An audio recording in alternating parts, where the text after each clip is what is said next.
uppercut, uppercut, sonic boom! Well, hello there, humans, bees, earthlings, whoever you are, wherever you are, whatever you're doing, and if you're lucky enough indeed to be doing it too, welcome back to channel. I'm Bushka, and today we are answering the big questions. Well, one of the big questions. We're going to answer the question of what is the best close quarters combat weapon in PUBG Mobile. Now, I've narrowed it down to two finalists for you. I've done all the important legwork beforehand, and those two finalists are the MG3, the FFS and airdrop weapon, new to the game, the LMG Deluxe, and the Mark 14, the old soldier that is really legendary throughout the knowledge base of PUBG Mobile as just the absolute Ayatollah of rock and roller. I'm going to give you the raw numbers. I'm going to give you the ancillary benefits of running them. I'm going to give you the negatives, and I'm going to lay it all out in such a way that at the end of the day, you'll be able to make your own choice. But I think I have a strong opinion, one way or the other. So watch on. Remember to like, subscribe, and follow. Do whatever you want to do, really. Walk the dog, be nice to your mum, eat your veggies, and let's kick this off.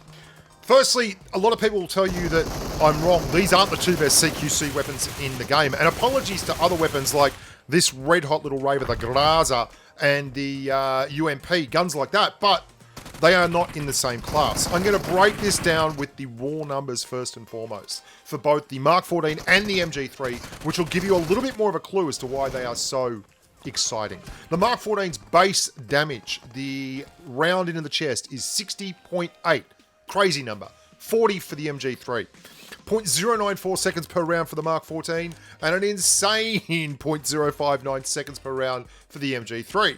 A time to kill which is streaks out the best in game of 0.188 seconds for the Mark 14, and a very respectable second place of 0.239 seconds for the MG3. Now, looking at those numbers, you would think, well, the Mark 14's got this one home and hosed. There's a lot more to it, though, and we're going to go deeper into the meta and the stats and break it down for you. So, first and foremost, the things they share. Well, a couple of crazy things. They both have bipods, which means if you go prone with these weapons, they are way more effective and able to shoot over much longer ranges. They also are 7.62 rounds, which is very important, and have very similar bullet speed numbers, around about 800 meters a second.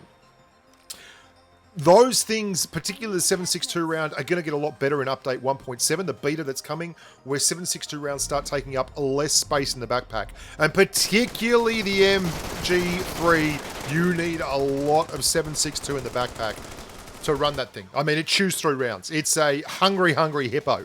Some of the unique characteristics, particularly on the Mark 14, it has an 8 scope. It can mount an 8 scope because it is a DMR, designated marksman rifle, that has an automatic mode. It also has a single shot mode, which the MG3 does not have. And surprisingly, a lot of people don't realize this, the Mark 14 can mount a canted sight, which I find very useful. I use the canted sight a lot. The MG3 can't. The MG3 has a couple of really crazy things. It's obviously got a 75 round base clip. It also has a variable fire mode. I'll show you a little clip of the MG3 where I think it's important, and this is the variable fire mode here. Now, if you're spraying someone that's running in or in a vehicle and you're at 990 rounds per minute, which is the top rate of fire on this weapon, you can waste an awful lot of ammo when you hill glitch or hit the edges, and then you're recovering, so you stand up and you move around.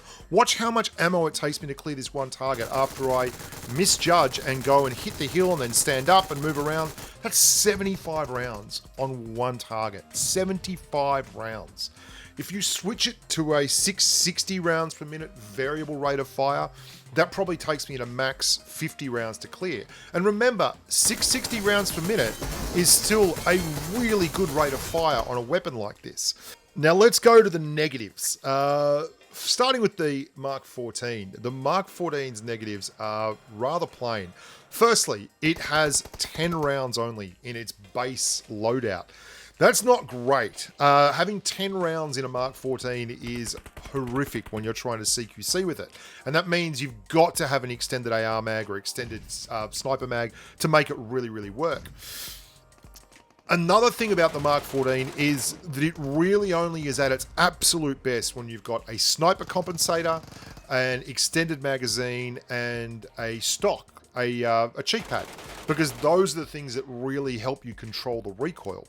Now, you can set the gun up easily on the range to control recoil, and I've got videos on channel of me 8x spraying with a Mark 14 on full auto and clearing the target. It's certainly easily doable on a 3x when you're running a canted sight on the other side.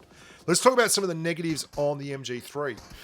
It lacks versatility, and that sounds like a crazy thing to talk about when we're saying close quarters combat, but it forces you into some really weird decisions. And its biggest negative, which we will get to in just a second, and is a huge glaring negative, is the thing that creates all these knock-on effects. So you have to run sometimes a secondary automatic weapon with the MG3 because its biggest negative is its reload time. And I'm not even kidding. Like, the reload time is crazy bad. Crazy, crazy bad. It's 7 seconds. 7 seconds.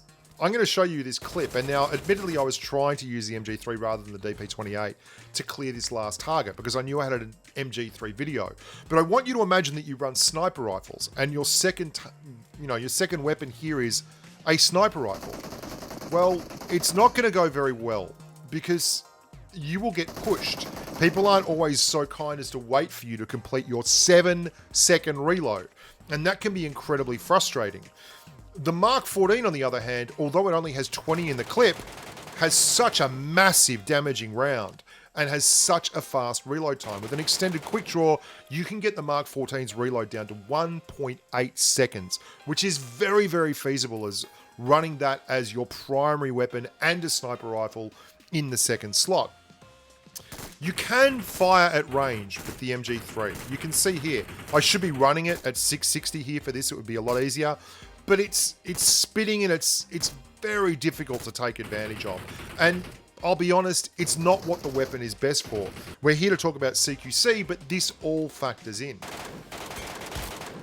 The versatility, without doubt, goes to the Mark 14. This is the best DMR in the game. I mean, it is the best DMR in the game. It does more damage to a base round than an SLR, an SKS, a QBU, or a Mini 14. And it has the fastest time to kill at the same time. So you can run the Mark 14 with absolutely anything. That being said, running 2 MG3s would solve a lot of your CQC problems in a way that would be pretty spectacular. Which is the best? Well, for my money, it's still the Mark 14. And there's a simple reason for this. We're in a game where, despite the Mark 14 being the most versatile weapon in the game, it's not picked up all the time because so many people want to run an M416, okay? If you can run a weapon like the Mark 14, it will allow you to have the biggest advantage against people running M4s and SCAR-Ls and AUGs and that kind of weapon, because the Mark 14's time to kill is quite simply preposterous. 0.188 seconds against the standard competition you're going to be running up against, who are running 0.34 seconds, which is literally half the time to kill of a Mark 14. Well, yeah. How close is this? Pretty bloody close. It's never been closer, and that's amazing for me because previously I had the Mark 14 on an island and nothing else even close to it. The only time I would take something else would be maybe an M249 if I was solo versus squatting, and even then I'd probably run a Mark 14 and an M249, and then the M249 got nerfed and the MG3 replaced it. And the MG3 is even better than the M249 was. All these things go together to say you can't make a wrong choice here. Both weapons work very well. But if I had to go up against someone, the person I would want to go up against would be running the MG3, not the Mark 14, which is a crazy thing to think of. You'd rather run against an MG3 than a Mark 14, and it probably goes to show you just how strongly I consider the Mark 14 as a CQC weapon.